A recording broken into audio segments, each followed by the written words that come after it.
Hi, okay, so you're welcome back. Previously we discussed on documents, how to create a new document in Photoshop. So this was exactly where we left off the last time. This was exactly where we left off. So let's say you came into your Photoshop. Let me empty mine so that it will be easy for us to understand what we are doing. Okay, so give me a minute. Let me just keep mine as empty as yours. Okay, so let's say you came into Photoshop and your Photoshop is like this. Now, I need you to understand that the entirety of all your screen, that is, everything in your screen right now is called a workspace. Everything in your screen right now is called a workspace. Now, a workspace comprises of different things in it, and that is what we are going to learn what those things are called and how to bring them in into your workspace. So the first thing we are going to bring in into our workspace is called our tool. But first of all, this whole line up here is called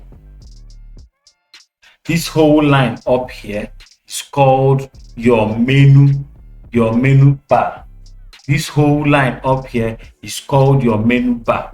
Then this whole line, the second line, is called your option, your option bar. Sorry, it's called your option bar. The first one is your menu.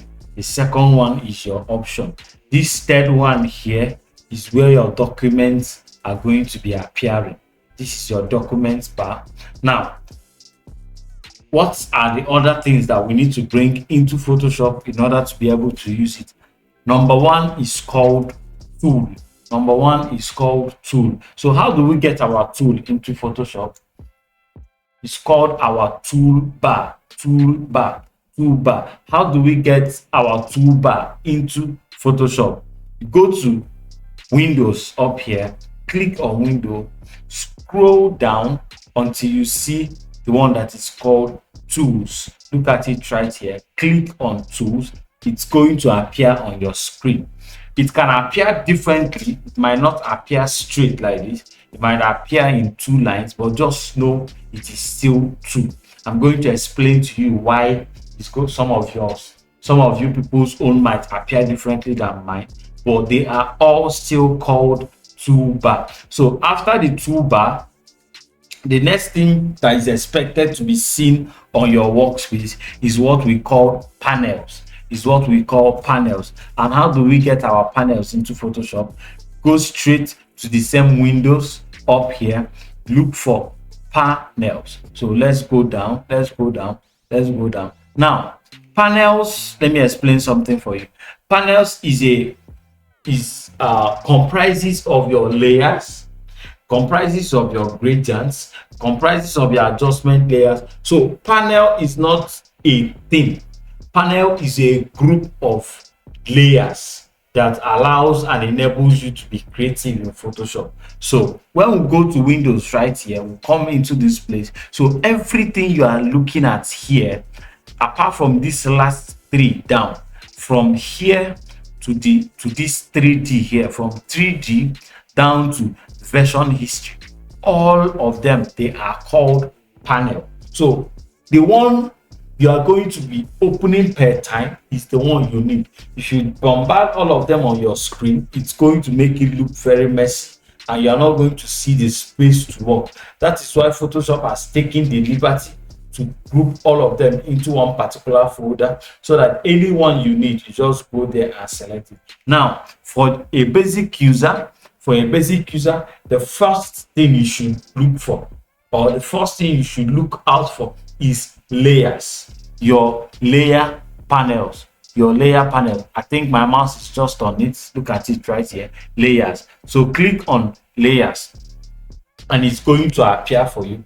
Look at what a layer is. This is where you do all your work. Without layers, you cannot do anything in Photoshop. So drag it and place it where you want it to be, right here.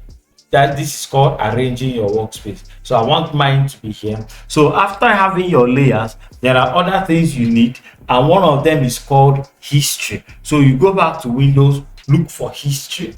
This is where Photoshop takes the liberty of storing everything you've been doing. Let's say you are working on an image and you make a mistake. Photoshop takes the liberty of storing your history for you. Take the liberty of storing your history for you so that you can go back in time and collect whatever you want to collect. So you can equally send it into this place and allow all of them stay in one space, or you keep it in a different panel. So this is our history. This is our history. This is our layer here, right here. Okay, let me just bring out the layer and keep it here. This is our layer right here. This is our panel right here. Okay, so inside this panel that we just brought into Photoshop, we have other ones inside it that is called pattern. Pattern allows you to create a particular shape in Photoshop per time. We have gradients. This is where you combine your colors. This is where you combine your skin tones, save them, and they are saved in Photoshop. We are going to be using all these things subsequently, and you are going to be understanding how most of them work. So this is our swatches. This is our color. This is where you select your color. Then I need to show you one more. This is called adjustment layer. Everything you are looking at right here has what they are doing, and they are called adjustment layer. This is where you adjust the things that is on your image or on your design in terms of exposure. So I think that's majorly everything about Photoshop Workspace. In case you start working and your workspace messes up, go straight into this workspace menu right here. And click on reset essentials. Once you reset essentials, everything goes back to default. Thank you very much for watching, and we'll see you in our next video. Thank you.